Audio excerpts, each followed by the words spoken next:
Some plants get recommended to new gardeners all the time. They're sitting right there at Lowe's, Home Depot, the local garden center, looking gorgeous, covered in blooms, basically whispering, "Take me home, I'm easy." But here's the thing, there is a big difference between a plant that is easy to grow in the perfect conditions and a plant that is actually beginner friendly.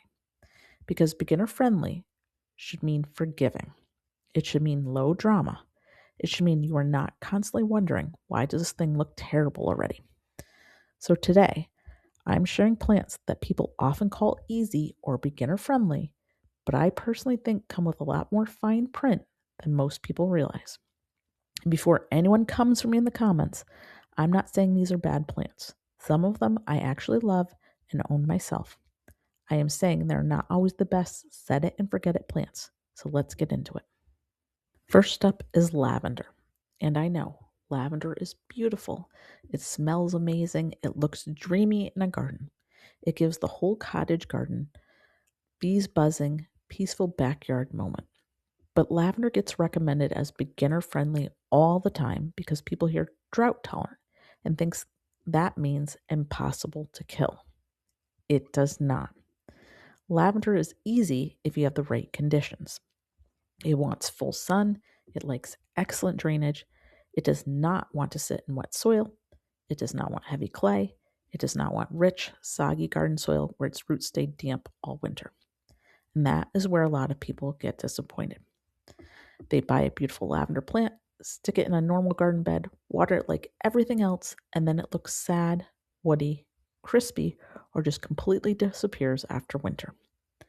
Lavender is not hard because it needs a ton of attention. It's hard because it has very specific conditions. If your soil is wet, heavy, or slow draining, lavender may not be the easy plant everyone promised you it would be. So, a beginner swap would be catmint or salvia. You still get those pretty purple flower look. Pollinators love them, and they're usually much more forgiving in the average home garden. Next is bigleaf hydrangeas.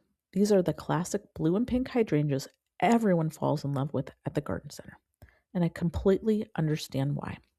They are gorgeous, they look expensive, they have those huge round blooms that make you feel like your yard is about to become a magazine cover. But for a lot of gardeners, especially in colder areas, bigleaf hydrangeas can be frustrating. Here's the problem. Many bigleaf hydrangeas bloom on old wood, which means the flower buds are formed on stems from the previous season. So if those buds get damaged by winter cold, late frosts, deer, or accidental pruning, you make it a big, healthy green shrub with no flowers. And that is one of the most common hydrangea complaints. People say, my hydrangea looks healthy, but it never blooms. That is why I don't always love bigleaf hydrangeas as the first hydrangea for beginners. A better beginner choice is a panicle hydrangea. Think limelight, little lime, bobo, firelight, or other panicle types. They bloom on new wood, which means they are much more forgiving with pruning and winter weather. They are the hydrangeas I usually recommend when someone wants gorgeous blooms without quite as much drama. Now let's talk about roses. I feel like roses are one of those plants people either romanticize or completely fear. And the truth is somewhere in the middle. Some roses are very doable. Some shrub roses are actually pretty easy. But a random rose from the garden center is not automatically beginner friendly just because it has a pretty tag on it. Roses can come with a lot of maintenance. They may need pruning, they may need deadheading, they may get black spot or powdery mildew, they may need good airflow, and of course, the Japanese beetles show up and act like you planted the roses specifically for them.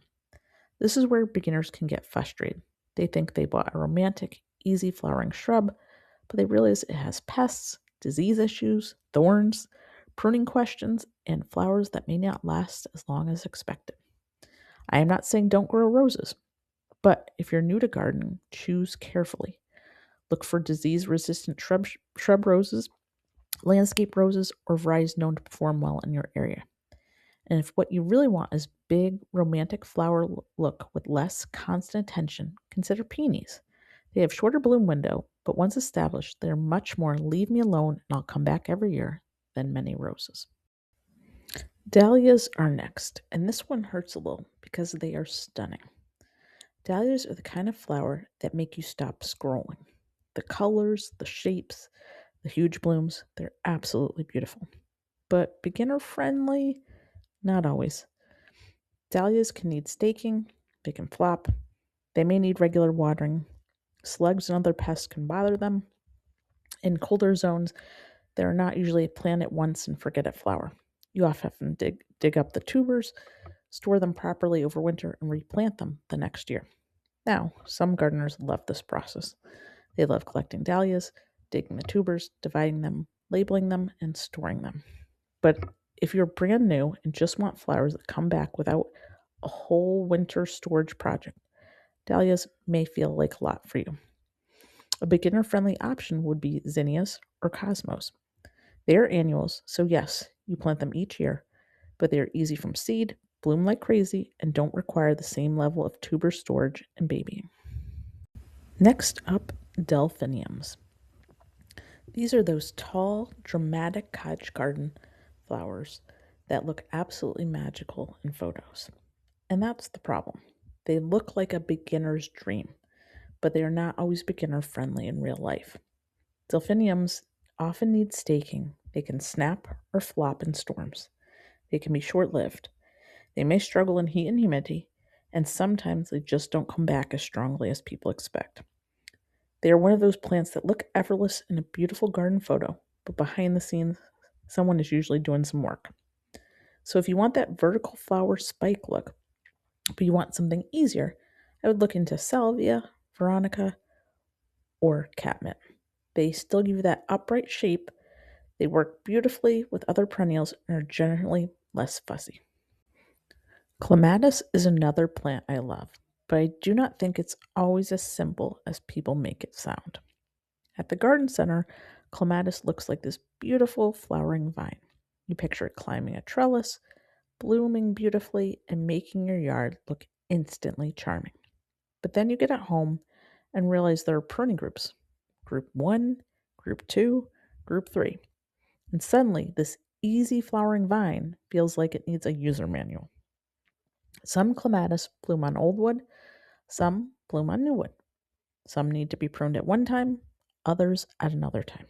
And a lot of people accidentally prune off the flower buds and wonder why their clematis didn't bloom. They also need support. They like their tops in the sun and their roots cool, and they take some time to get established. Again, not a bad plant, but not always a great impulse buy plant if you have no idea what kind you're buying. If you want something similar for the same season, try an annual vine like black-eyed Susan vine or nasturtium. If you really want clematis, just choose one with simpler pruning needs and keep the tag so you actually know what group it belongs to when it comes time to prune it. This one step saves so much confusion later. Now let's talk about a plant that looks incredibly beginner friendly at the store: petunias. Petunias are everywhere in the spring. They are in hanging baskets, porch pots, window boxes, and they look amazing when you buy them. But petunias are not always the effortless flower beginners think they are. A lot of them need deadheading, they can get sticky, they can get leggy, and they can slow down blooming.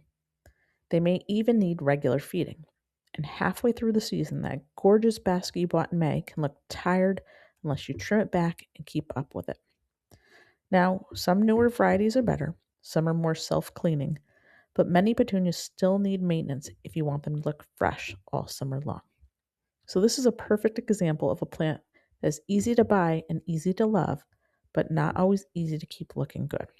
If you want a lower maintenance container flower, look at calibrachoa, lantana, begonias, or sweet alyssum, depending on your sun conditions. And honestly, even with those, containers still need water and feeding. That is another thing garden centers do not always make clear. A hanging basket in full sun is not set it and forget it situation. It is basically a little thirsty drama queen with flowers. So those are the plants people often call beginner friendly that I think deserve a little more honesty. And again, I'm not saying these are bad plants, But beginner friendly should not mean this plant is easy as long as you already know all the things that can go wrong. It should mean forgiving. It should mean you have a decent chance of success without needing to become a plant detective in your first season. So now I want to know what you think. What plant do people always call easy that has been anything but easy for you? Tell me in the comments. I have a feeling this is going to start a very nice discussion.